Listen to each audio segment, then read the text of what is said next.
Mwiriwe neza bakunzi bacu ba Iwacu Bikora Bite TV. Uyu munsi rero ndabashuhuje aho murere hose, abadukurikira buri munsi aho murere hose, Imana ibarinde mu byo mukora byose. Kuri channel Iwacu rero ku batatumenyereye, ni channel twigaho utuntu n'utundi. Ese iwanyu bikora gute? Iwacu bikora gute? Nimba ari cyo uyu muti wuziho cyangwa kino kimera Imana yishiriyeho gikora gute iwanyu? Iwacu rero nibyo turi kubaganiriza kugira ngo mve uko gikora. Muri kino gihe hari ikibazo kijyanye n'ingo cyane cyane nizo ngiye kuvugaho uyu munsi. Ese ubyutse ugasanga umuntu wawe ibi bintu ngiye kuvuga bimuriho, wakora iki? Wamuta ukagenda? Watabana ukagenda? Wata umukunzi wawe ukagenda? Ese wakora iki? Kuri channel Iwacu Bikora Bite TV, uyu muti ushobora kugufasha muri ibyo bibazo waba urimo utabasha gusobanukirwa nabyo neza. Tukagira gute? Ukampamagara tukagufasha, n'ubundi tukareba ko twakubaka umuryango turimo. Hano hanze hari ikibazo gikomeye cyane cyane nimba uri umugore cyangwa uri umugabo cyangwa uri umusore, upfa kuba ubyirutse gusa ukuze. Mu gihe cyatambutse ibyo ntibyabagaho, wenda bifite uko byabagaho, ariko turi muri viziyo niyo turimo. Uyu munsi asigaye hariho ibibazo by'ingo cyane cyane, nubwo haba harimo ibintu bijyanye n'amatiku n'ibindi, ariko tugiye kuvuga kuri ibi bintu. Ese usanze umuntu wawe izi ngeso atangiye kuzigira, wakora iki? Hari igihe ubana n'umugore cyangwa umugabo, reka duhere ku bagabo. Umugabo ni wa mugabo ufite abana 2, 3, 4, 5. Umugabo ageze wenda mu bana 3 n'umugore, ubwo nabo bose barimo twabavugiyemo. Noneho icyo gihe umugabo atangiye kwiga izindi ngeso, atangiye gutaha mu rugo ari wa mugabo mbese ufite umushiha uri hejuru cyane, agenda kuta muri rugo ry'ibiki, ugasanga mbese wa mugabo ya myitwarire wari umuzimo mukiri abasibateri mu bana 2, 3 gutyo, yari wa muntu utujemo, sibyo? Noneho muri kino gihe asigaye ataha, ugasanga mu rugo iwe aho yakicara hose ugasanga ni wa muntu uri kwimyoza rimwe na rimwe, ugasanga ari kwifata mu mutwe, ugasanga rimwe na rimwe hari ibyo atari no kureba, mbese ukabona nyine movement ze ntizisanzwe. Ibyo bintu wabikoraho iki? Ikindi, ugasanga nimba yakoreraga amafaranga runaka yo gutunga urugo, noneho asigaye ayoberwa n'umushahara we ahantu ujya.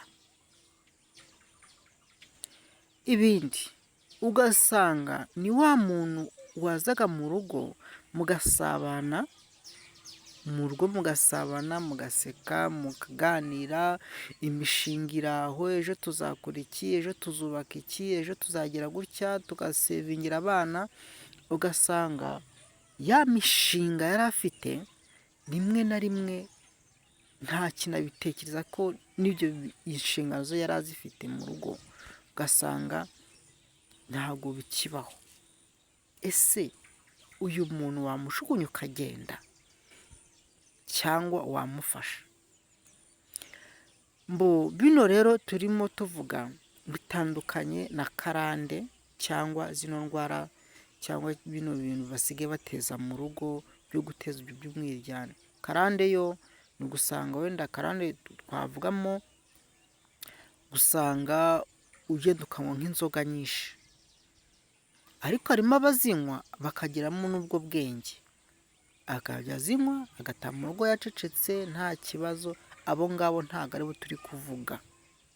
Abo tuvuga rero ni ba bandi bari kuba iyo ngiyo mu kabari, cyangwa ba bandi bari iyo ngiyo ntibibuke inshingano z'urugo. inshingano z'urugo. Ntumenye ko ufite umugore agomba kurya, ntumenye ko ufite abana bagomba kurya. Ese bitanye mukiri abasiribateri twavuga ko ari karande. None se ko biri kubaho mumaze kuba mugeze ahantu runaka, ahantu hasobanutse, mwarubatse, mwariyubatse, ibiki n'ibiki. Ibi bintu rero mwa bantu mwe, iyo ari karande, karande nta muntu uyivura.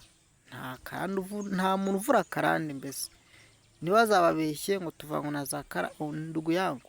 Karande ni karande, kuyivura sinzi. Ese waba uri muremure nkakugira mugufi? Waba uri mugufi nkakugira muremure? Waba ubyibushye nkakunanura se? Waba unanutse nkahita nkubyibushya? Bitewe n'uko umuntu ameze. Njye karande nuko nyifata, ariko nta muntu uvura karande. Ariko yari ibintu by'ibitererano nk'ibyo ngibyo, kwa kundi baza bakaza guteza umwiryane nka bya bindi byose twavuze, guteza umwiryane mu rugo, kutumvikana, icyo umwe ashaka undi saba ari cyo ashaka, simucyumvikaneho. Bino bintu babikunda kubiteza mu rugo, mu ngo z'abantu. Waba usenga, waba udasenga, waba uwo waba uri we wese, ibi bintu kukugiraho ni nk'ako kanya. Ariko tujye tuba maso, n'iyo dusenga tuvuga ati Imana uturindire n'umuryango, uturinde icyaduhungabanya. Rero ndaje mbabwire umuti wabyo, uburyo wafasha aba bantu. Ariko turakiga, ahangaha turi kwisanzura, ni ahantu dushobora kuganira, ni ahantu dushobora kwiyunga. Se twakora iki igihe duhuye n'iki kibazo? Uyu muntu ntuzigere umutererana. Hari n'ukuntu umugore nk'uwo ashobora no gusanya n'abandi agacupa, yamara gusanya n'agacupa ugasanga bafashe, benda akamusaba nk'inoti runaka. Inoti, yafata inoti, ariko ariho akandi kantu basigaye bafata. mwa bantu mwe mwihangane, kuba uri umuntu w'umusinzi, usinze ugasinda, iriya misatsi yanyu mujye mumureba abantu mubijugunye, kuko akenshi bakunda kuyikoresha baroga abantu gutyo, ku buryo umuntu asinda burundu, ugasanga wa musatsi we yabikoza muri cya kindi wa wundi yanyweye, ugasanga nayo ubwenge bwagurutse, nabaye igihwinini. Abantu mwe koko. Hano hanze rero, nimba mutari mubizi cyangwa ubizi ubibona, nimba ufite umuntu umeze gutya, nimba ubona afite indi myitwarire, ubwo uwo muntu nyine yabaye udasanzwe. Uwo muntu wabaye umuntu udasanzwe, kandi izo mico n'iyo bintu byose utari bimuziho, wamufasha iki? Icya mbere uzamanze usuzume, ese iyo ari mu rugo aba ameze gute? Yaba uri umugabo cyangwa uri umugore cyangwa umwana, na mwese bageraho. Umwana ugasanga ni wa mwana utari kumva, nimba ari wa mwana wakoraga homework, nimba ari wa mwana wakumviraga, nimba ari wa mwana wize ubona afite icyerekezo, arangije kwiga, rimwe na rimwe usanze agiye mu bindi bintu bidasanzwe. Mbese yabaye umuntu udasanzwe nyine, imico yahindutse, yabaye udasanzwe. Uyu muntu ntuzamwirukane, uyu muntu ntuzanamubwire nabi. Ikindi, umuhe kumuturisha, umubwire ati humura, ntugire ikibazo. Ntuzamukangamira, wacyana we, umutuke. Mbese umugabo umutuke umugore ngo ubone ngo wakigore we, ngo nagushatse ndeba he. Wa mugore nawe uvuga ati wa mugabo nagushatse ndeba. Oya, tuza, umuturishe, umubwire ati humura. Weho ikintu ukora rero, ndugu yangu, umuti nguyu. Fata kano bita ngo ni kamaramahano. Kano katsi kari mu bwoko bwa kamaramahano, ariko cyo gifite kamaramahano nkuru, atari ya yindi ntoya. Nurangiza ibyo baba baranyweye byose, bwaba ari uburozi bumeze ute, yaba ari ibyo bamuterereje, baba ari ibyo bamushingitse, yaba ari umva, yaba ari ibyo bamugize byose, fata uyu muti mubona, uyu nguyu.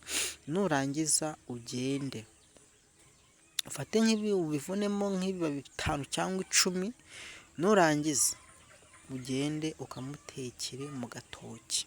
Uko wawukoresha rero, uragenda ukawuteka, ariko bya bibabi wawuvuguta, wawuteka ari amazi ukakuramo ibyo bibabi ugateka n'icyo gitoki, ni uburyo umuvuramo muri biriya baba baramushingitsemo, biriya mba ari byo yanyweyemo, muri izo nzoga yaranyweyemo cyangwa n'ibindi bindi yaba yarabiriye, uyu muti uzamufasha neza. Uzabikore rimwe, kabiri, gatatu, ushobora no kuwuteka ari nk'agace k'agakombe cyangwa agatasi, ukajya ushyiramo nk'utuyiko tubiri muri icyo cyayi cyo kunywa, muri ibyo biryo, uko ugenda umufasha bwa bukana bugenda bugabanyuka kandi akagenda atuzamo. Rero ndabakunda, nzakomeza ndebe n'ibiganiro, komenti zanyu nzisubize, dore ko twafashanya tukareba tuva n'aho tujya. Imana ibarinde.